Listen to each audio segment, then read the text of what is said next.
Welcome to the Independent Artist Podcast, sponsored by the National Association of Independent Artists. Also sponsored by Zapplication. I'm Will Armstrong, and I'm a mixed media artist. I'm Douglas Sigworth, glassblower. Join our conversations with professional working artists. Hello, everyone, and welcome back to another week of the podcast. Thanks so much for tuning in.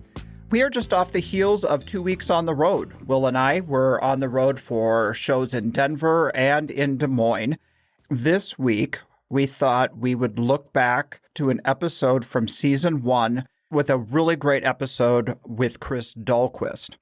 This might be a good week to take a look at how the business side of things are going for all of us.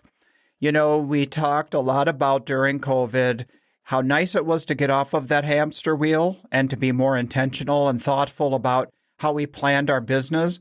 So we had this really great talk of how we would go back into the market when the shows opened up. And there's some really good points to kind of come back to and say, did we stray from our goals, or did we just kind of get back on, the rote, the rinse, the repeat, and just keep on doing the thing we've always done just because we've always done it that way? So this might be a really good opportunity to check into that business side. Are we meeting our goals? Are we being reactive, or are we being proactive in creating the opportunities for ourselves? I've always looked to Chris Dahlquist as somebody who can cut to the heart of an issue and make it really clear and kind of inspire us to tackle something with real manageable tasks. We hope you enjoy this talk. We're going to cut right to the interview with Chris Dahlquist from Kansas City, Missouri. You are an accomplished artist, winning countless awards and juring into the nation's top art shows and festivals. We could do an entire podcast talking to you about your amazing work. But today I've asked you here to discuss a topic that scares a lot of us professional artists. That's the topic of running our art businesses. You've said that being raised by a preacher and a CPA has influenced you to be a passionate pragmatist regarding your career mentoring. Can you tell me a little more about what that means to you? I think it actually extends beyond my career mentoring, and really it's my whole life I experienced as a passionate pragmatist. I could talk for an hour about how it's influenced my sense of community and all of these things, being raised in that way. But at the end of the day, it's about being simultaneously so passionate about something that it's the center of my life, which is my artwork, but also always keeping my eye on the bottom line and making sure that it is sustainable. So that's the CPA influence. And then from the preacher influence is being so passionate about something, regardless of the financial outcome. In your teaching, you talk about the difference between being proactive and reactive. Can we maybe start there? I've been working with artists for about a dozen years now, building sustainable practices. And the one thing that they all have in common, all of the ones that have successful and sustainable careers, is that they're very proactive about creating that career for themselves. I concentrate a lot on goal setting and defining the path that you want to go as an artist. That's absolutely has to be the place you start with a proactive career. Artists tend to work really reactively, and it kind of stands to reason because when we're in our studio, we're often working reactively. How so? Well, as a glass artist, my guess is that you're reacting and you're responding to the glass as it's giving you feedback, right? Or as a painter, you're reacting to the last mark that you made on the canvas, right? It's this process of reacting oftentimes to the last thing that you've done or to your materials. I see. Yeah, that makes sense. As opposed to kind of wrestling the materials, you're working in concert with them. In the creating of our work, we start with a plan, a goal of what we're doing. We react to the evolution of the piece. But now when it comes to the business side of it, we need to be a little bit more of a planner and look at the end game. Is that kind of what you're saying? Yeah. In fact, the way you've laid it out in terms of the way we might work as an artist is very much the way we should work with our career. To have that end goal, to have a vision of where we want to go, and then begin mapping the course from here to there. And a lot of times it's just about reacting to an opportunity as it comes up. Like, oh, they want they want me to show here, or this opportunity has come up, without really analyzing it. Does it get me to my goal? Is this going to help me get to that end objective that I have? Do you find that if we only focus on being reactive, that we don't make ourselves aware to what we actually want to create in front of us? And like, if you're proactively saying, I want to work in this way, or I want this opportunity to come to me, that we then have our eyes open and see the subtle cues? 100%. Yes, absolutely. There's so much opportunity around us.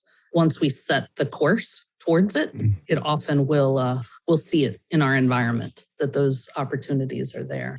How does an artist sit down and kind of define a business model or an objective or goal for themselves? You need to start with the end game in mind. At the end of the day, where do you want to be? And so in a lot of the workshops that I do, we start with a very holistic view of where do you want to be. We actually start with, sounds morbid. It is not meant to be morbid. It's meant to really define our values.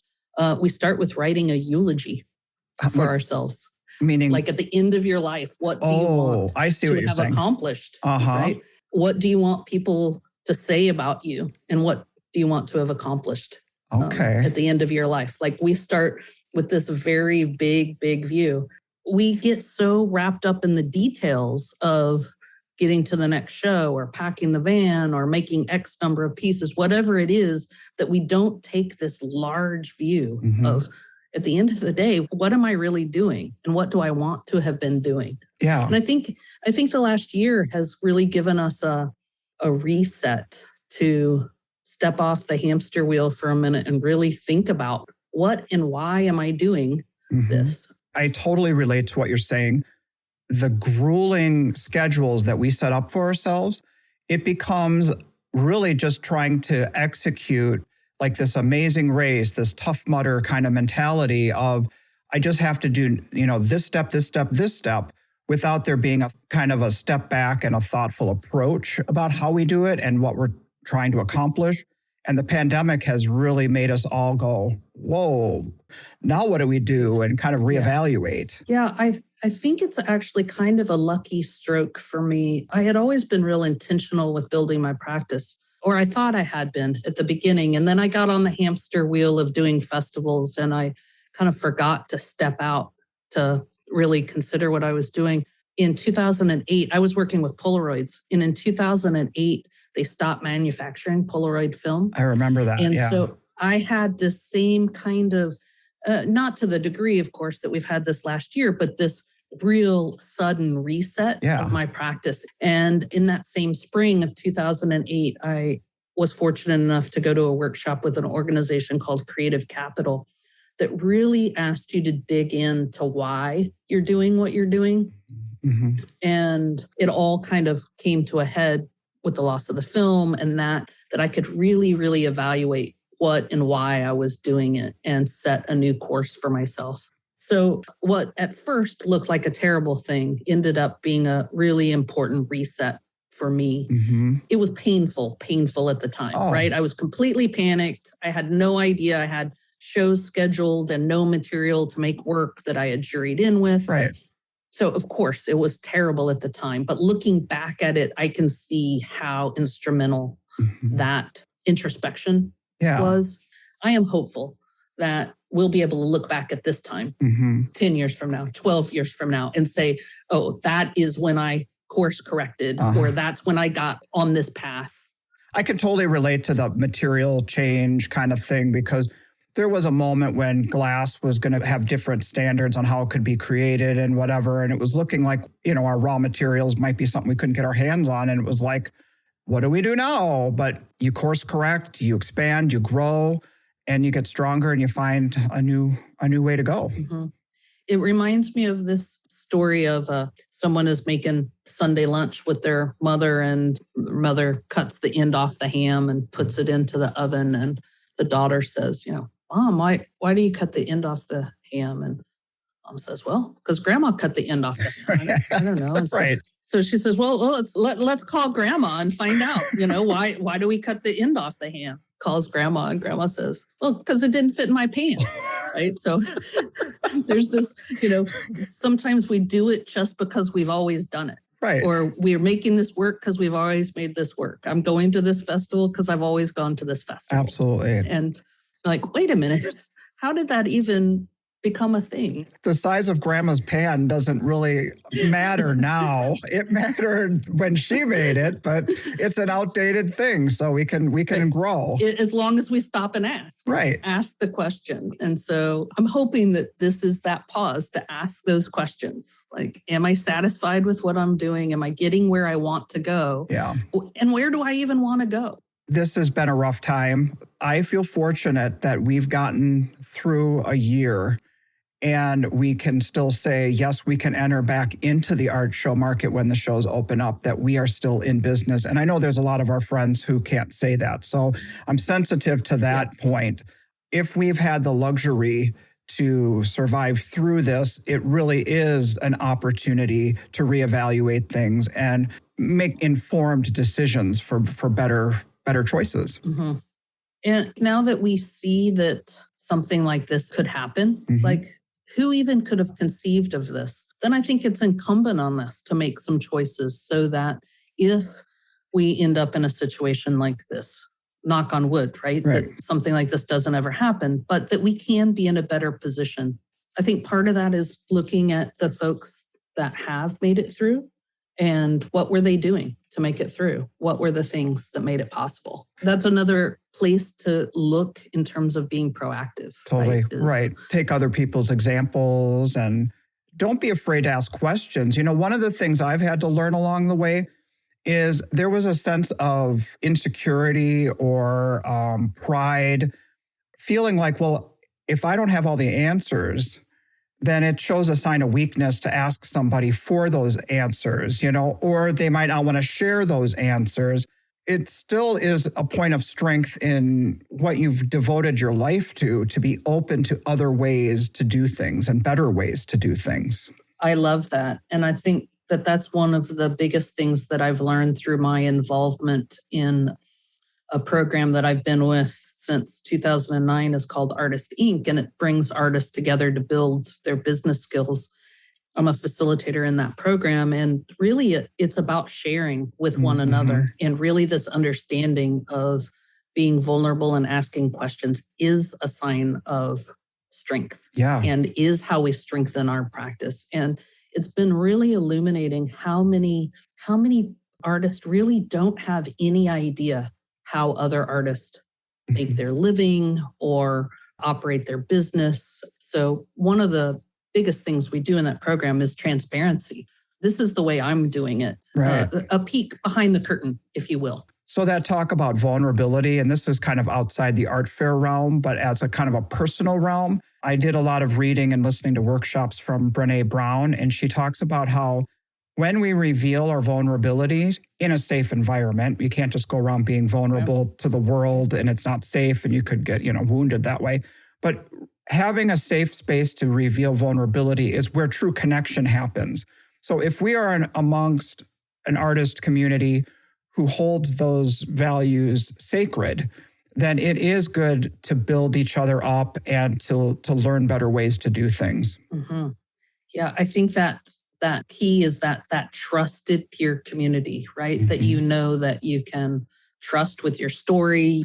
I think that moves all of us forward. Once we define goals for ourselves and understand one another's goals, then we become one another's champions even more, right? And I think it also, when we understand one another's goals and practices, we understand that we're not in competition with one another, that we're actually on completely different tracks. And it's not a zero-sum game. I think that's one of the things that gets us into the most trouble or not wanting to share with one another is this idea that if you succeed, it's going to take away from my success. Right. And it's really just the opposite, right? We can all lift each other up. You can see throughout history that artists have succeeded as groups. I mean, if you look at through music, if you look through lots and lots of visual art schools, right? It's groups of artists lifting one another up and they all succeed. That's a good point. And I think there's a lot to be learned from that. Yeah, maybe some people have the feeling, well, I'm going to an art show and there's a limited amount of people there, and people are coming with a limited budget. And if they buy your work, they're not going to walk into my booth and buy my work. So we maybe operate from a place of competition instead of realizing that as a whole, we're raising awareness for the importance of art and the importance of artists. And we're creating a market for ourselves that is supported by other artists. So it is an important thing to work on. I think part of that is also like a fundamental misunderstanding of what it is that we're selling. Like, I think a lot of times when we're in our booth, we think that we're selling an object, and that object is competing with another object that's 3 booths down or whatever. And I fundamentally don't think we're selling objects. I mean, they're taking an object home, but I think what we're selling is a story and a relationship. And if we're selling a story and a relationship, that is only mine. I'm not competing with anyone else, right? Because my story is only my story. And that relationship I'm building with my audience it's not transferable to another artist. I think to think of us just selling objects commodifies artwork, right? Thankfully, we're not just selling objects, because if we were just selling objects, then we would be competing with Bed Bath & Beyond and Target and all of that. We're not selling objects. We're selling relationships. We're selling stories. We're selling this interaction that we're having. We're selling inspiration. So like a collector, likes the way a piece of art looks, and then it starts to grow on them. But then once they hear more about the artist and the story behind it, then when they walk by it in their everyday life, they feel inspired by that piece and what it represents to them. Absolutely. I think of the piece as almost like an artifact of that interaction. Cool. Right? I love that. It's something that they're taking home with them from this experience that they had at the show, the experience they had with us, and that whole interaction that they had. It's really been apparent in this last year, because I think that that's why we weren't seeing success or very much success on these online platforms. Right? Because some of them that are just a shop is selling the art just as a commodity, just as an object. And we can't compete there. We can't compete on price, all of these things, if we try to sell as commodity. So thankfully, that's not what we're doing and not what art festivals are. Well, kind of circling back to the idea of thinking about the business side of things, it seems like as a group, as artists, we connect to our work and the creation of our work, that we identify ourselves very closely to what we're creating. It's very personal to us. And sometimes the business side of things, there's like a romance to, I'm a true artist. I don't think about the business side of things. That's going to have to work itself out. Or the idea that I'll be the starving artist, and that means I create really good work. Could we discuss a little bit that myth of the starving artist and about being a successful entrepreneur? So the first thing I do to challenge that myth is to ask where it came from and who it benefits. Because I don't think it's a benefit to the artist. And I don't think it's a benefit to the art. So who stands to gain from us holding on to that myth? I think if we really want to honor our work, it is our responsibility to figure out how to get it out into the world. And that necessarily takes an eye on the business side. So I think oftentimes we wear it like a cape, right? Of this idea, poverty as moral virtue for the artist. That's what I've gotten too from that whole statement. Right?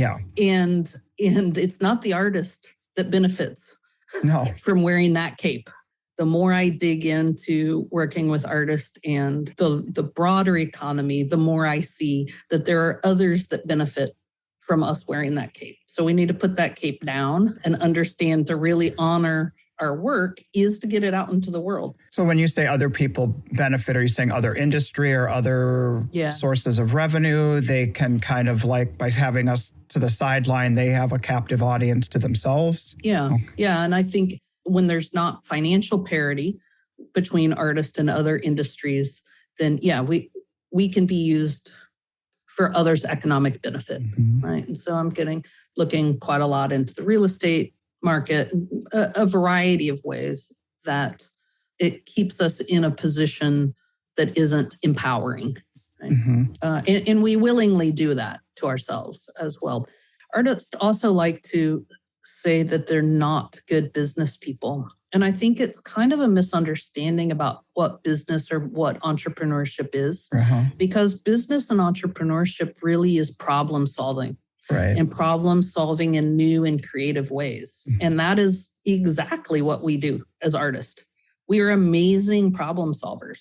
And so if we deploy that same skill towards the art side, artists can be amazingly brilliant business people. It might not look like other conventional businesses, but that's not the measure of being a good business person. Yeah, it is something that grows on itself.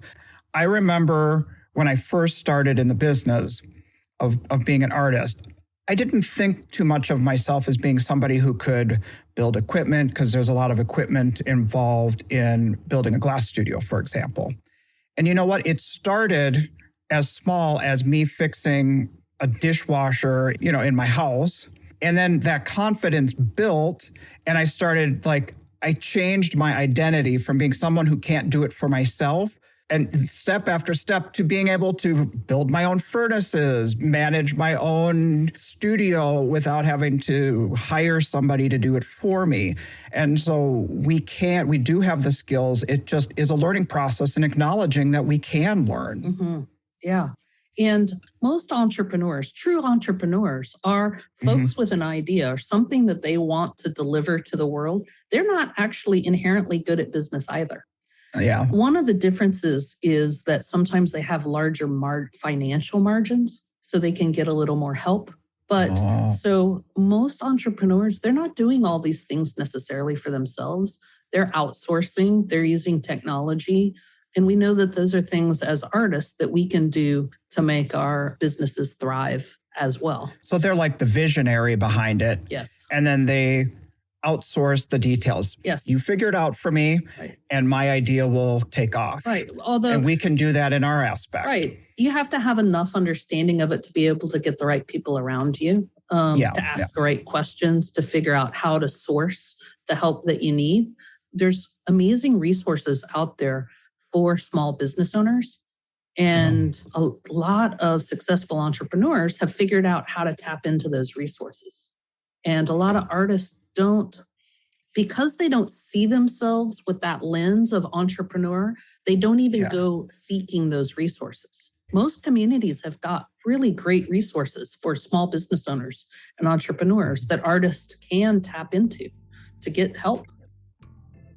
This episode of the Independent Artist Podcast is brought to you by Zap, the digital application service where artists and art festivals connect. Look, Douglas, I like having all of my shows that I've applied for in one place, and that's why I kind of prefer to use Zap, because Zap is the standard in our industry. And I tend to do things a little bit last minute, so I like to save all the shows I like to do as favorites, so then I can go back in and sort them by application deadline so I never miss out. When I get rejected from a show or waitlisted to a show that I was counting on and I need to panic apply, I reach for Zapplication. I can go through and scroll through an entire area and over-apply to 7 different things after I've had a couple of glasses of wine. Thanks, Zap, for allowing us a backup plan. You've told me that you consider yourself fluent in 2 languages. You're fluent in the native tongue of artist, and you're fluent in the language from the business world. How do you help artists bridge the gap between seeing their value between their art and being good for the community? That is the number one place that artists have to start, is recognizing how valuable they are to the community, that they're not this isolated person or studio within their community, but they actually have value, and not wait for others to confer that value onto us. So thinking about what we're contributing to the community, it starts with our understanding of that. Well, something you've said before that struck me as revolutionary to think of it this way. I've always been able to say, well, arts is important to the community for its cultural sake. But you are actually teaching about how important it is for an economic and community building sake. It's harder to demonstrate in numbers the economic contribution that individual artists are making to the community. But the reason that it's hard is that a lot of times those numbers get packaged into the numbers of a larger thing. So, for instance, a festival would say what their contribution is to the, or what the arts contribution is to a community. But a festival is a collection of artists. The arts are collections of artists. So a lot of times that individual artist contribution gets hidden within the whole. So it is more difficult to put numbers on it. But one of the things that I like to challenge both artists and communities that I'm working with to think about is every time they talk about the value of the arts, and you'll see them, they're all writing about it. They're all talking about it right now. The arts are the economic engine of the community, all of these sorts of things, is to replace that word arts with artist. Because there aren't any arts without artists, right? But we've separated the person from the industry. Yeah.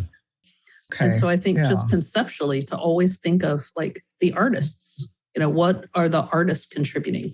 The symphony is a collection of artists, but we talk about them like a monolith, right?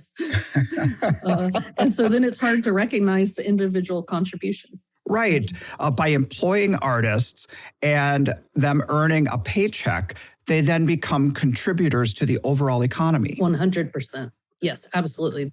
Well, how have you also used this interpreter skill that you have to inform business and industry how valuable artists are and create programs and financing for artists so that they can continue to produce their work and expand their business? Well, I think just like we were talking about that artists often don't see behind the curtain of other artists' practices.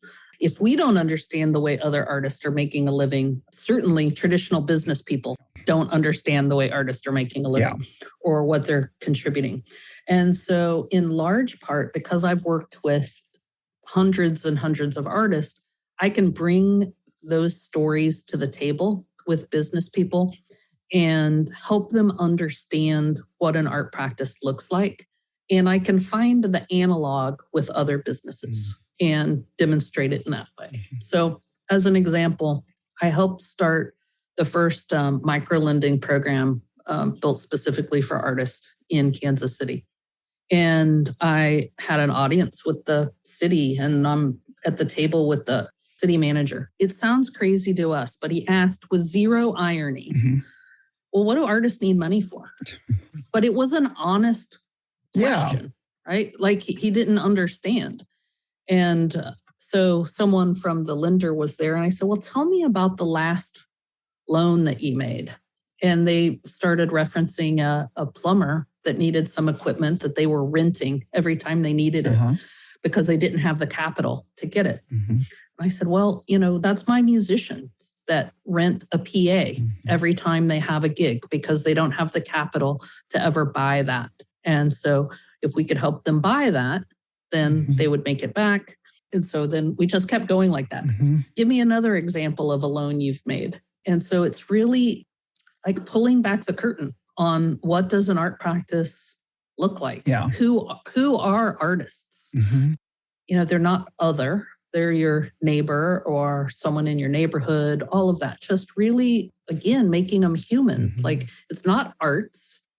These are artists. These are people that live in your neighborhood that buy a house, pay a mortgage, and send their kids to college. And of course, they're contributing to the community just like everyone else. Right? One of the things that has jumped out at me this year is the rug got pulled out from under all of us.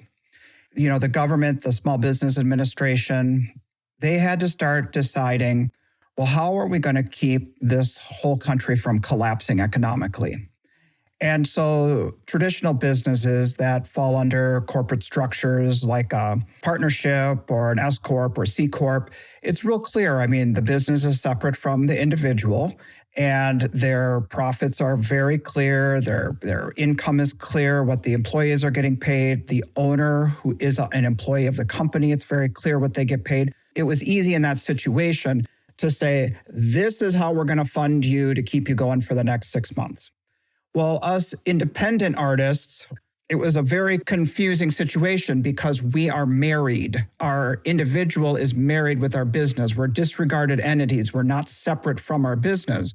The traditional businesses don't understand or know what to do with us. And that has left us kind of at a disadvantage this year. In some ways, we can thank Uber drivers for calling some attention to this idea of the sole proprietor. Like there's more and more people working as sole proprietors than ever before. We have some other industries to thank for bringing some attention to that, even for us to be able to get the help. To get some help, yeah. Before this last year, I mean, I never heard the term gig worker, but that kind of became the thing that allowed funding and financing to come our way. Right, exactly. And we are the original gig workers. Yeah. Like musicians are the original gig workers, right? But now there are lots of gig workers, including Uber drivers or Postmates, all of these different Instacart shoppers. But even before this, there were more and more because corporations are letting go of their full-time folks. So they're employing more gig workers. Looking outside just our industry for examples in all kinds of ways helps us define a path for ourselves, right? And how they're handling it. As artists, we like to think of ourselves as outside the norm, but there's more and more people working like this now. And so I think we're going to have a larger seat at the table because of that.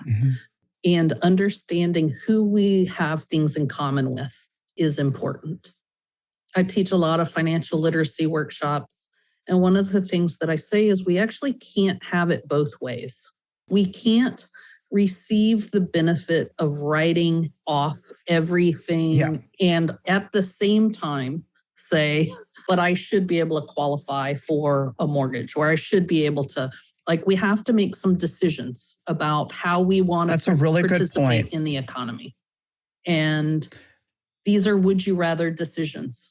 Right. If we make the bottom line of our business be just the bare minimum so that we can, and I'm not saying like people cheating. I'm just, and I'm not saying don't take write-offs and don't, have it be legitimate. But if the goal of your business is to have a low tax liability, then you're setting yourself up for not being able to get funding for yourself, because you have to show a history of being a revenue-generating enterprise. Right. And once businesses become profitable, most tax professionals will shuffle them into a corporate structure so that they are protected from liability, so that they can have different tax liabilities, show profit, be able to build credit rating. And being a sole proprietor tends to limit us in that regards and takes away our power a little bit. Although knowing that most of them do push artists into LLCs, we don't actually push most artists into LLCs. And one of the reasons is because most artists don't receive the protection that they believe they're receiving from it, because most of them don't keep a clean enough delineation between their business books and their personal books. They commingle money. And as soon as you commingle money, it means that you've lost the liability protection. And most artists don't have enough liquid assets to keep them separate. My accountant had recommended that we form a state entity LLC. So we're not talking about where I incorporate into a C Corp, S Corp, or partnership. But it is filing the paperwork. With our state, it runs a couple $100 maybe. And then you can add the LLC at the end of your sole proprietorship. And that is supposed to wall you off from your business liability. Are you saying that unless you are super clean with this is a Sigworth Glass bank account and a personal bank account or a Sigworth Glass credit card, unless all of those accounts are crystal clear and you only spend appropriately from those accounts, then you kind of are throwing away that protection? 100%. It's called piercing the corporate veil.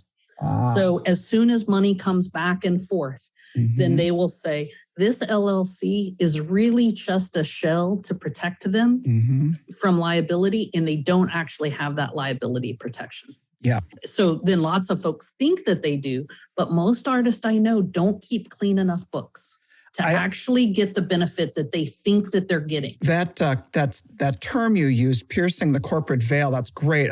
My dad was a tax professional, and he did our taxes since the beginning of our business. And he said, here's the deal, describing exactly what you said, so we wouldn't ever have any problems. And if you want to remain protected, you need to do what you're saying about keeping your accounts really clean. Yeah, so there's two aspects of the LLC or corporate structure, right? There's the legal liability aspect and the tax liability aspect. And so sometimes you'll get advice from a tax professional around what kind of legal liability protection it will give you, and they're not really qualified, right? And vice versa. An attorney will tell you for the tax benefit. And these are actually two distinctly different things. And so while it might make sense on the tax side, then you might not be getting the legal protection and vice versa. My best girlfriend is an attorney that did business structure for small creative entrepreneurs for years. And my mother's a CPA, like I said. So I've got both of them in my ears. And so I think, like everything else, understanding exactly why you're doing it. It's your job to be an expert at your business. Keep asking the whys. And you're saying that in this situation that we're talking about, the two people to talk to are your lawyer for personal liability and business liability, and your accountant for tax liability and books. And those are the people to take the advice from, and you know, not off of us podcast conversationalists. Right. 100%. Yeah. It's about asking, and it's about, what we can help you with is knowing the questions to ask or the things to think about when you begin that conversation.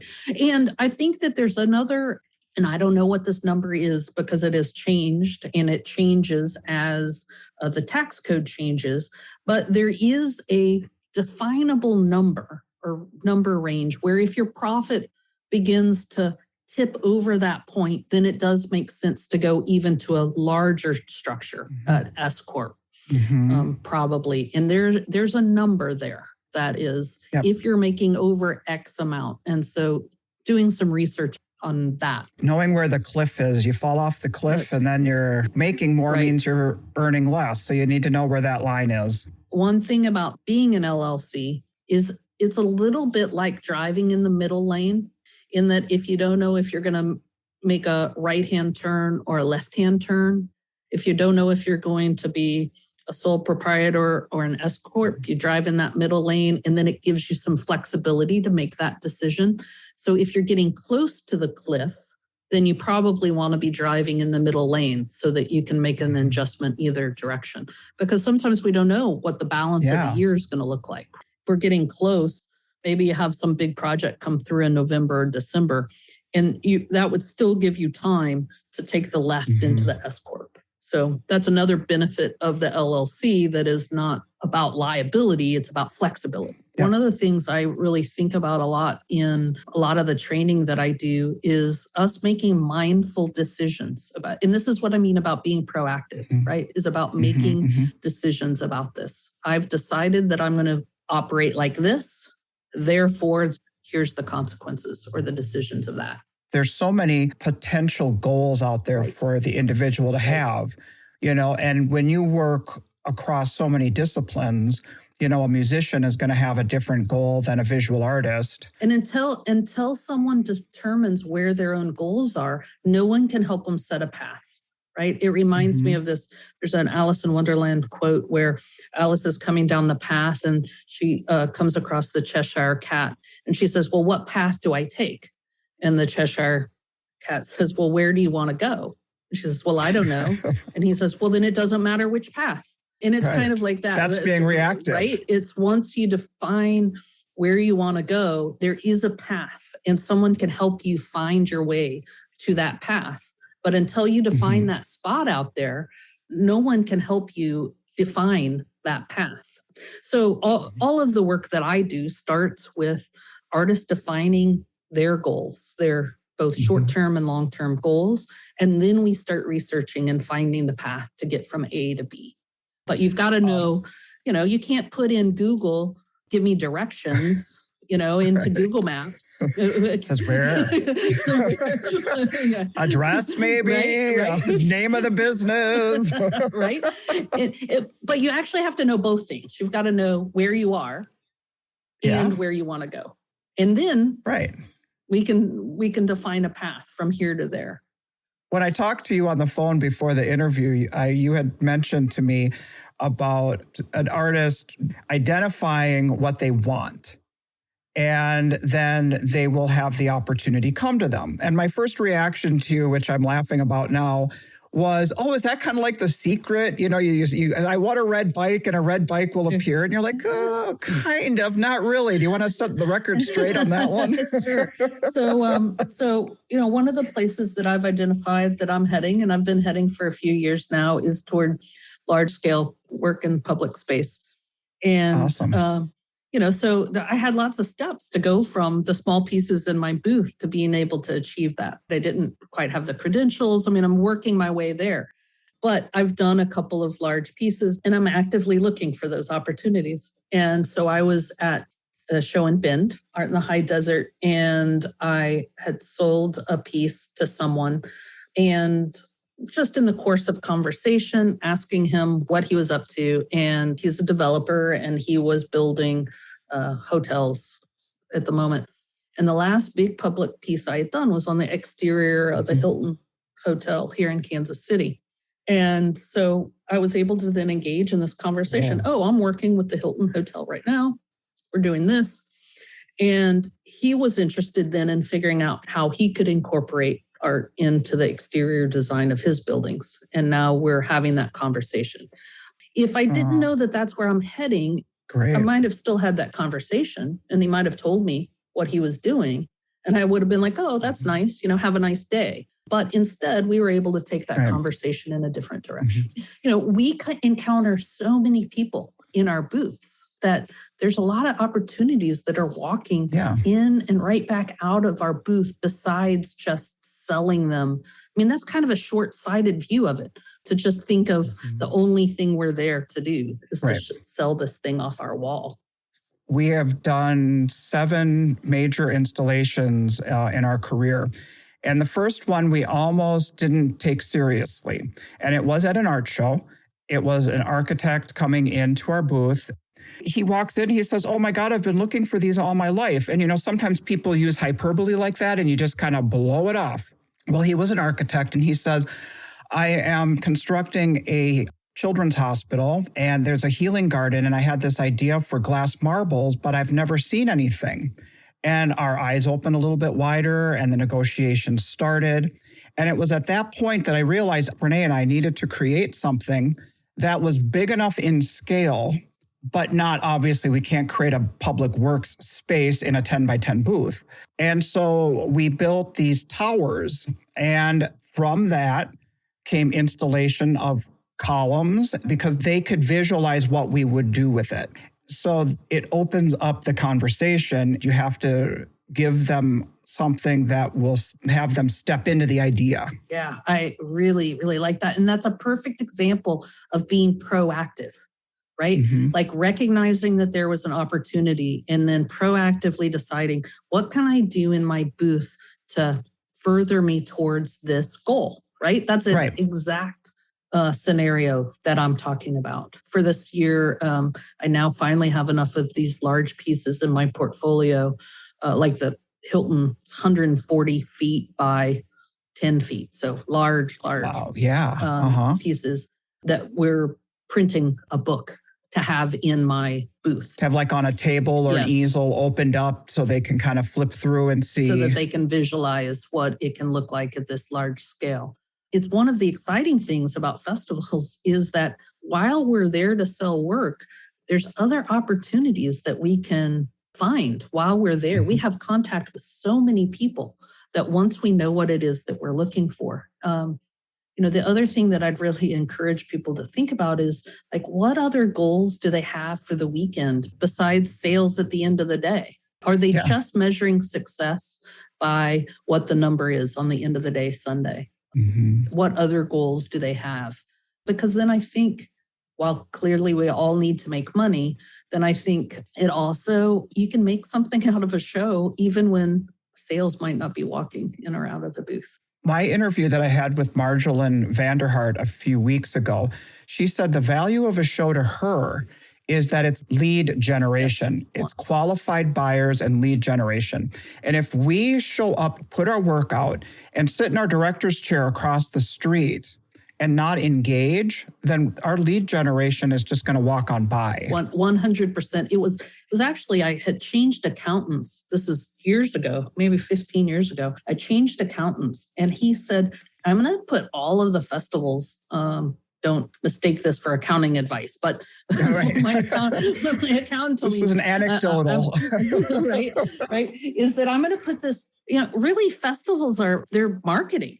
It completely changed the way I looked at a festival, that while I am making sales there, really it is a marketing platform and way, way beyond what happens over the course of those 3 days. And if I'm not looking at it that way, if I'm just getting in my van and going to the next show without following up with people, all of those things, then I'm leaving a lot on the table. And I've given a lot of workshops, including at ZAP conferences, called The Growth Lies in the Maybes. And for any business, that's actually where you increase profit, is those leads, those maybes, because you've already sunk all your cost into doing the show. So you've already driven yourself there. You've already paid for your booth. If you can increase the sales by following up with people, by making some calls, that's profit because you've already put the money into doing the show. Along with the concept of being proactive, like you've mentioned, is every artist should have a proactive plan for when those conversations happen. That it shouldn't be like, this never happens to me. I've got to quick jot this down on a little slip of paper and maybe I'll get back to them later or hope I don't lose it. It needs to be a way that presents to the collector or to the potential large-scale buyer that this happens all the time. This is what they do. They talk to people, they take down notes, they get back to me later. That it isn't all just a cash and carry business. We need to attend to that, but then we also have to have a system in place that we can have lead generation and continue follow-up. That is one of the differentiators between folks that made it through this last year in better shape or didn't, is how many of those warm leads that did you have that you could go back to. I know that's what got me, or that's one of the things that got me through the last year, is that I had enough of those warm leads that had been developed over the last few years that then helped support us through the last year.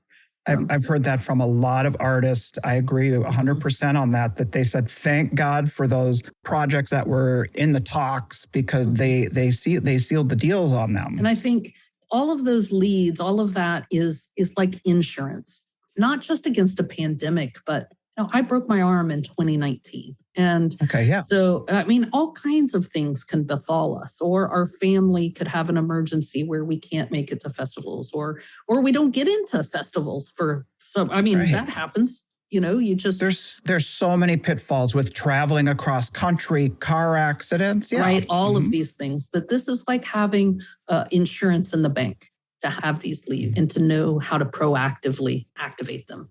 We do need to plan for worst case scenario situations so that we are protected and that we do know how to navigate our way through. Another myth that maybe needs to be overcome is that there's this idea that we've arrived as an artist when we're making 100% of our income selling our artwork, or we've arrived, we're successful, we're professional artists when we're making 100% of our income selling at festivals or whatever. But that's a very vulnerable position. That's like setting our life on a tabletop that's only got one leg under it. And if that leg gets kicked out from underneath us, then we're in trouble, right? And what we know about most artists with sustainable careers is that they have multiple income streams. They have multiple revenue streams that are supporting that tabletop. It's like having multiple legs under the table. or multiple funnels, I know, like you've talked about in the past, is having broad, open-mouthed funnels that generates, catching the fish, so to speak, and then it narrows it down. So you shouldn't go by one. You're saying you need to diversify. So if one of those legs get knocked out from under you, you've got, these other two to keep revenue coming in. So I think figuring out what those might be is an important proactive step that we can do to ensure that we're not in trouble again if something should happen. That's what we've been seeing across all disciplines, right? With musicians, with actors. The ones that are really, really struggling the most are ones that only relied completely on that revenue stream. And people feel like if they've got other revenue streams, they're somehow not doing it right. Well, I thought that before I started doing this work. And now it's like, no, that actually is the more stable place. And not just from a financial standpoint, but I think it also helps creatively. Because if your work is your only income funnel, it also is like the golden handcuffs, because it's really hard to take the risk to create new work that you're not sure will be successful if that's the only leg under your table. And that's a good point. We can all think about people at festivals that we've seen their work stagnate. They're not creating new work. And I think in some ways it's because it's too risky too, because that's the only funnel. And so we can talk about it from an economic standpoint, but I'd say arguably it's even more important from a creative standpoint to have more funnels so that you can afford to experiment and take risks. Well, one of the funnels that you've developed that kind of came out of the pandemic was creating this entertainment and sales platform on YouTube, and it's called the Seesaw Project. Can you talk about that? We had a lot of fun. So this is a project that I put together with Keena Crow and Beth Bajarski. Keena is a mixed media artist that lives just outside of Pittsburgh, and Beth is a painter in Milwaukee.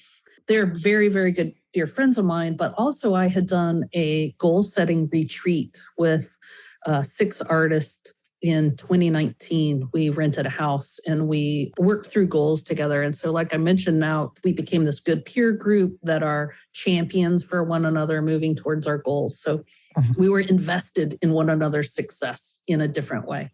And when the pandemic hit, we started talking about what we were going to do. And the way I mentor like a petulant 3-year-old. I just ask why? And so we're on a Zoom call and we're saying, well, why do we do shows? Why do we do festivals? And we just started digging into this question of why do we do festivals? Why festivals over galleries? Why this over that? Why is this our chosen way to sell our work? And what are our favorite things about doing festivals that we're going to be missing this year? And, some of it included, seeing our fellow artists' new work. Like that's one of my favorite things of going to a festival and running to my friend's booth to see their newest painting. It's inspirational. It fuels our own work. Right. What else? We, dinner and drinks afterwards. One of our favorite parts. That's a given. Right? That's a given, right? But putting it... I bet that happened on that retreat of yours. I bet there was some dinner and drinks on that retreat. We were in New Orleans, no less. So a fair amount of dinner and drinks and music, which was perfect because then it was, why are we even digging into this business side so hard? Oh, yeah, because we love it to be experiencing the art. But so we made a list of why do we do festivals? And, I have to tell you that, sales of artwork was somewhere on the list, but it wasn't the entirety of the list. And so taking that list, we started just thinking of, well, can we build something? What would it look like to build something that met all of these objectives? That were, seeing our friends' new artwork and touching base with our friends, keeping us moving forward through the pandemic. Having dialogue with collectors, right? Why do we do festivals instead of putting it off at a gallery? Because we want to have that interaction with the collector was one of the things we identified. Anyway, so we built the Seesaw Project. And I will say it met many, many of those objectives. And so it was the 3 of us visiting online, talking about what was up in the studio, but then sharing our latest work and then having guest artists come on. There's so much fun about it. It's just great. Thanks. In addition to digging into why we do festivals and can we make something that has all of those elements, because I work so closely with artists and other disciplines, we were taking a lot of cues from musicians and my husband's a musician. A lot of our musician friends were starting to do online shows. But then I did a webinar series about the CARES Act in the spring and did a round table. And one of the musicians who I admire a lot, a musician named Bo Bledsoe, he said, let's not try to just recreate the live experience. Let's not just try to recreate our festival booth, for instance, online. Mm-hmm. What are the advantages that we can tap into of this media that we couldn't have otherwise? Mm-hmm. And so we started having studio tours as part of that as well, which like they never get that peak when they're in the booth, right? So it's like, what can we add? Because if we just try to make it what we were doing live, then it's going to fall short. Because it's never going to be the experience of standing in the street. So let's not try to make it the experience of standing in the street. The sky's the limit when it comes to this platform. So let's see what's beneficial about this platform and just run with it. Yeah, exactly. Like let's capitalize on this new thing and not just try to recreate. In fact, we were calling it, let's not make fake meat. So, when you have a fake burger or a veggie burger. It's like, it might be very, very satisfying to have that veggie burger, unless you think that you're about to bite into a real burger. Right?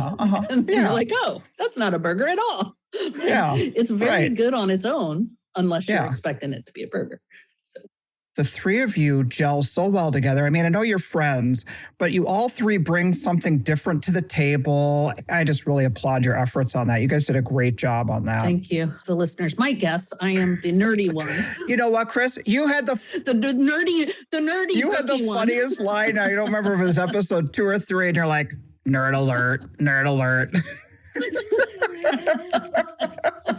It's true. It's true. I can own it. That's a cape I will wear. The nerd cape. Starving artist I put down some time ago, but nerd I will proudly wear. Well, I am on board with the passionate pragmatist. I tell you, that's going to be the way to go for me.